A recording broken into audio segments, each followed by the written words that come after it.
నమస్కారం ఫ్రెండ్స్, ఈరోజు వీడియోలో 10th క్లాస్ హిస్టరీ విభాగం నుంచి సెకండ్ లెసను భారతదేశంలో జాతీయవాదం ఈ యొక్క టాపిక్ గురించి డీటెయిల్గా టెక్స్ట్ బుక్ నుండి పాయింట్ మిస్ కాకుండా నేర్చుకుందాం. ఈ వీడియోలు ఆంధ్ర వారికి తెలంగాణ వారికి చాలా ఉపయోగకరంగా ఉంటాయి. ఎందుకంటే టెక్స్ట్ బుక్ నుండి బిట్ మిస్ కాకుండా ప్రతిదీ కూడా ఇదే విధంగా రూపొందించి మీకు ప్లేలిస్ట్లో అందిస్తున్నాం.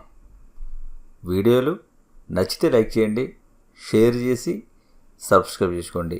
ఫ్రెండ్స్, మీరు చూస్తున్నారు కింగ్స్ డిఎస్సి యూట్యూబ్ ఛానల్. భారతదేశంలో జాతీయవాదం తర్వాత శాసన ఉల్లంఘన ఉద్యమం. ఈ శాసన ఉల్లంఘన ఉద్యమంలో ఈ గాంధీజీ పాత్ర చూసినట్లయితే ఈ శాసన ఉల్లంఘన ఉద్యమాన్ని ఉప్పు యాత్ర అని కూడా పేర్కొంటారు. ఏమంటారు అంటే ఉప్పు యాత్ర.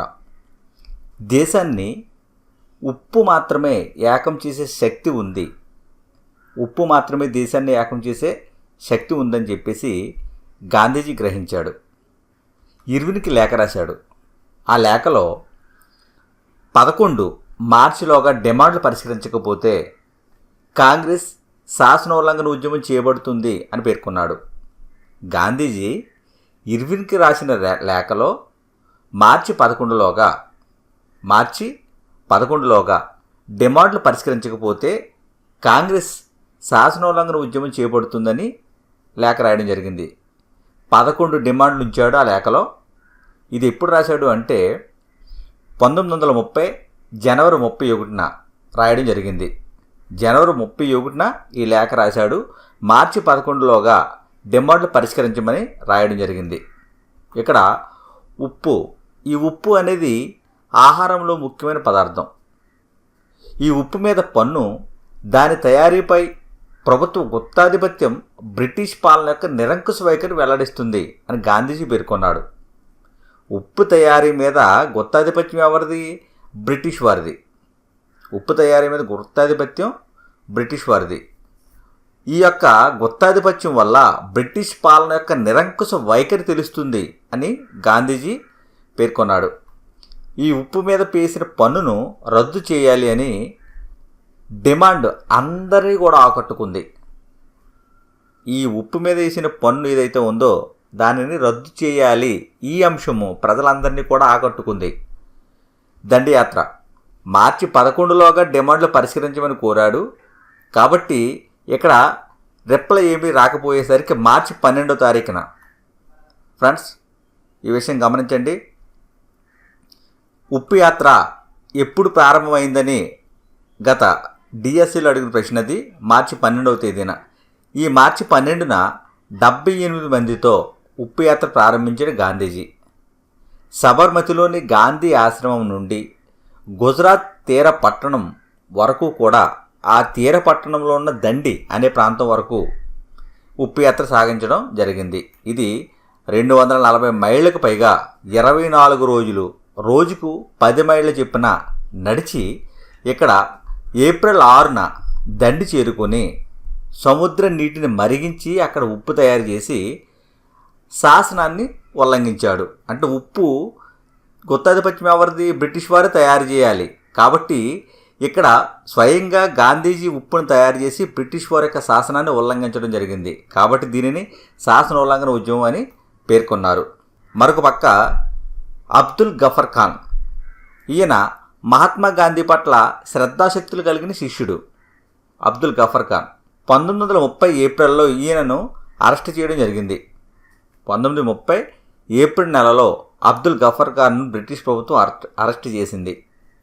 ప్రజలు పెషావర్ వీధులలో పోలీస్ కార్పులు ఎదుర్కొంటూ ప్రదర్శనలు చేశారు. పోలీసులు కాల్పులు జరుపుతున్నా కానీ ప్రజలందరూ కూడా పెషావర్ వీధులలో ప్రదర్శనలు చేశారు. నెల తరువాత గాంధీజీని అరెస్ట్ చేశారు. అయితే షోలాపూర్లో ప్రజలు బ్రిటిష్ నిర్మాణాల మీద దాడి చేశారు. ఎప్పుడైతే గాంధీజీని అరెస్ట్ చేశారో కోపోద్రిక్తులైన ప్రజలు షోలాపూర్ ప్రాంతంలో బ్రిటిష్ నిర్మాణాల మీద దాడి చేశారు. బ్రిటిష్ వారు సుమారు 1,00,000 మందిని అరెస్ట్ చేయడం జరిగింది. ఇక్కడ ఇర్విన్ ఒప్పందం. ఈ సందర్భంలో మరోసారి ఉద్యమాన్ని నిలిపివేయాలి అని గాంధీజీ ఈ ఒప్పందాన్ని కుదుర్చుకున్నాడు. ఇర్విన్తో ఒప్పందం అంటే ఈ 1,00,000 మందిని అరెస్ట్ చేశాడు. కాబట్టి వీరందరినీ కూడా విడుదల చేయడం గురించి మరొకసారి ఉద్యమం నిలిపివేయాలని చెప్పేసి ఇక్కడ ఇర్విన్తో ఒప్పందం కుదుర్చుకున్నాడు గాంధీజీ. ఎప్పుడు 1931 మార్చి 5న ఖైదీలను విడుదల చేయడానికి బ్రిటిష్ ప్రభుత్వం అంగీకరించింది. ఈ ఇర్విన్ ఒప్పందం ద్వారా లండన్లో జరిగే మొదటి రౌండ్ టేబుల్ సమావేశాన్ని కాంగ్రెస్ బహిష్కరించింది. అయితే రెండవ రౌండ్ టేబుల్ సమావేశానికి హాజరవడానికి గాంధీజీ ఒప్పుకున్నాడు. మొదటి సమావేశం ఎప్పుడు జరిగింది? 1930లో జరిగింది. రెండో సమావేశంలో జాయిన్ అవ్వడానికి గాంధీజీ ఒప్పందం ద్వారా ఒప్పుకున్నాడు. డిసెంబర్ 1931 రెండవ రౌండ్ టేబుల్ సమావేశానికి గాంధీజీ వెళ్ళాడు. అయితే అక్కడ చర్చలు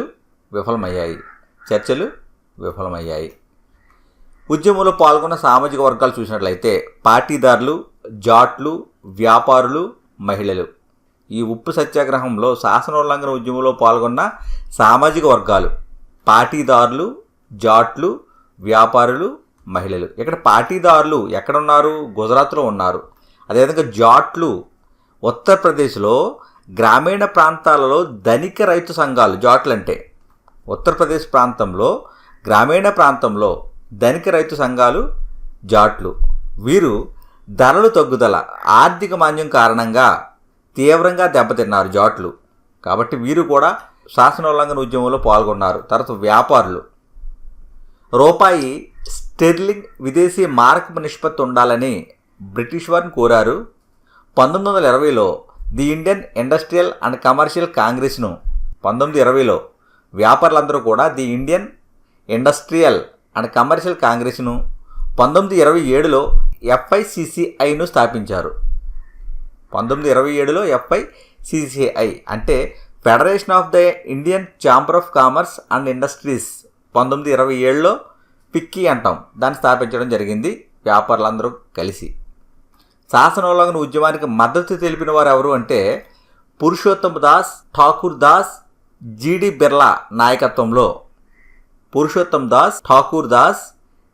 బిర్లా నాయకత్వంలో వ్యాపారులందరూ కూడా శాసనోల్లంఘన ఉద్యమానికి మద్దతు తెలిపారు. ఈ ఉద్యమానికి ఆర్థిక సహాయం కూడా చేశారు వ్యాపారులు. అయితే ఈ వ్యాపారులు కాంగ్రెస్కి దగ్గర ఎప్పుడైతే అయ్యారో అక్కడ నుంచి కార్మికులందరూ కూడా దూరం అయ్యారు. ఒక్క నాగపూర్ కార్మికులు మాత్రమే పెద్ద సంఖ్యలో ఉద్యమంలో పాల్గొన్నారు. మిగిలిన కార్మికులందరూ కూడా కాంగ్రెస్కు దూరం అయ్యారు. ఒక్క నాగపూర్ కార్మికులు మాత్రమే పెద్ద సంఖ్యలో ఉద్యమంలో పాల్గొన్నారు.